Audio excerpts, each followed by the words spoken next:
Paris Saint-Germain (PSG) berhasil memetik kemenangan kala menjamu Juventus pada matchday pertama fase grup Liga Champions 2022-2023. Laga PSG melawan Juventus yang digelar di Stadion Parc des Princes, Paris, pada Rabu tanggal 7 September tahun 2022 dini hari WIB itu berakhir dengan skor 2-1 untuk kemenangan tim tuan rumah. PSG selaku tim tuan rumah memetik kemenangan berkat sepasang gol dari pemain kebanggaan kota Paris, Kylian Mbappé, pada menit ke-5 dan ke-22. Les Parisiens, julukan PSG, juga mampu mengatasi tekanan Juventus yang sempat memangkas ketertinggalan menjadi 1-2 lewat gol Weston McKennie pada menit ke-53. Sepasang gol dari Kylian Mbappé membuat permainan sang penyerang terlihat spektakuler. Demikian juga dengan tim PSG secara keseluruhan. Juara Eropa 5 kali bersama AC Milan, Alessandro Costacurta, secara terbuka mengutarakan kekagumannya terhadap permainan Mbappé dan PSG. Paris mungkin adalah tim terkuat di Eropa. Mbappé mencetak gol pertama yang luar biasa, kata Costacurta, dikutip dari laman resmi UEFA. Para pemain Paris sangat cepat, sangat teknis, dan memiliki kualitas yang menurut saya semakin dipertegas oleh gol kedua mereka. Ini benar-benar sesuatu yang spektakuler, ujar Costacurta. Kemenangan PSG atas Juventus juga diwarnai oleh pecahnya rekor sang mega bintang, Lionel Messi. Sebelumnya, Messi tercatat sebagai pemain termuda yang mampu mencapai 35 gol dalam sejarah Liga Champions. Dia mencapai 35 gol di pentas Liga Champions ketika masih berusia 23 tahun dan 307 hari.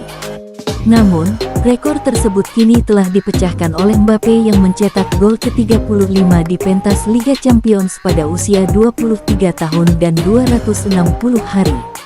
Adapun kemenangan atas Juventus membuat PSG berada di dua posisi teratas klasemen grup H Liga Champions 2022-2023. Mereka menempati dua posisi teratas bersama Benfica yang menang 2-0 pada laga pertama kontra Maccabi Haifa. PSG tampil menjanjikan sejak awal pertandingan. Mereka langsung membobol gawang Juventus ketika babak pertama baru memasuki menit ke-6. Penyerang kelahiran Paris, Kylian Mbappé, menjadi aktor utama dalam proses gol yang menguji semangat dan mentalitas tim tamu, Juventus. Kylian Mbappé membobol gawang Juventus setelah melakukan kerja sama apik dengan Neymar. Dia berlari di antara tiga bek lawan untuk menemukan ruang di kotak penalti. Ketika Mbappé berlari ke area kosong, Neymar memberikan umpan akurat, melewati kepala para pemain bertahan Juventus. Leonardo Bonucci dan Bremer hanya bisa menyaksikan bola yang bergerak di atas kepala mereka. Lalu, seketika bola jatuh tepat di depan Kylian Mbappé yang kemudian melancarkan tendangan voli. Bola mengarah ke gawang dan tak mampu dihalau kiper Juventus, Mattia Perin. PSG unggul 1-0. Setelah itu, Juventus mencoba memberi tekanan kepada PSG. Mereka melakukan pressing tinggi saat kehilangan bola dan melancarkan serangan lewat sisi sayap ketika memiliki peluang. Upaya tersebut mampu berbuah peluang emas bagi Juventus. Arkadiusz Milik menyundul bola setelah memenangi duel udara di depan gawang PSG. Namun, peluang emas tersebut gagal berbuah gol setelah bola hasil sundulan Milik mampu ditepis oleh kiper PSG, Gianluigi Donnarumma. Tak lama setelah itu, Juventus justru kebobolan untuk yang kedua kalinya. Mereka kembali kecolongan akibat aksi pemain kebanggaan kota Paris, Kylian Mbappé. Kylian Mbappé lagi-lagi terlepas dari penjagaan para bek Juventus. Dia mampu mendapat ruang tembak setelah menerima asis Achraf Hakimi. Cara Mbappé mencetak gol pun serupa dengan yang pertama, yakni melancarkan sepakan voli ketika bola belum menyentuh tanah. Gol kedua dari Mbappé membuat PSG tampak berada di posisi aman menjelang turun minum. Mereka terus mencoba menambah keunggulan.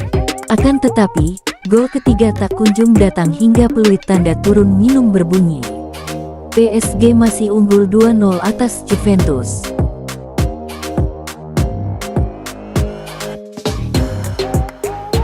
Menjelang babak kedua, Kapten PSG Marquinhos menjaga semangat dan fokus rekan-rekannya lewat teriakan penuh motivasi di lorong menuju lapangan. Setelah kick-off babak kedua dilakukan, Marquinhos menjadi pemain pertama yang menyentuh bola. PSG membangun permainan dari bawah. Lalu, Juventus mencoba menerapkan pressing tinggi, seperti yang mereka lakukan seusai kebobolan gol pertama. Juventus mendapat peluang berkat pressing tinggi tersebut. Mereka berhasil merebut bola dan mendapat satu shot on target lewat sepakan Philipp Kostic. Namun, sepakan Philipp Kostic masih terlalu mudah bagi kiper timnas Italia, Gianluigi Donnarumma. Setelah itu, PSG merespons lewat serangan balik yang dimotori oleh sang mega bintang, Lionel Messi. Dia melewati penjagaan sejumlah pemain Juventus sebelum mengirim umpan kepada Kylian Mbappe. Kylian Mbappe kemudian berlari untuk berhadapan 1-1 dengan kiper Juventus. Namun, dia gagal memanfaatkan peluang setelah sepakannya melebar ke sisi kanan gawang. Kegagalan Kylian Mbappe dalam memanfaatkan peluang menjadi angin segar bagi Juventus. Setidaknya, anak-anak asuh Massimiliano Allegri tak jadi tertinggal 0-3. Pada menit ke-53, Juventus mampu menyamakan kedudukan lewat sundulan pemain pengganti, Weston McKennie. Weston McKennie tak menyia-nyiakan umpan matang yang dikirimkan oleh Philipp Kostic. Berselang 3 menit kemudian, Juventus nyaris menyamakan kedudukan lewat sundulan Dusan Vlahovic. Akan tetapi, bola hasil sundulan Vlahovic masih mampu ditepis oleh Donnarumma yang kembali melakukan penyelamatan gemilang. Donnarumma tercatat sudah melakukan 3 penyelamatan krusial hingga menit ke-56. Setelah itu, kedua tim saling berbalas serangan untuk menambah gol pada sisa babak kedua. Namun, kedudukan tetap 2-1 hingga laga usai.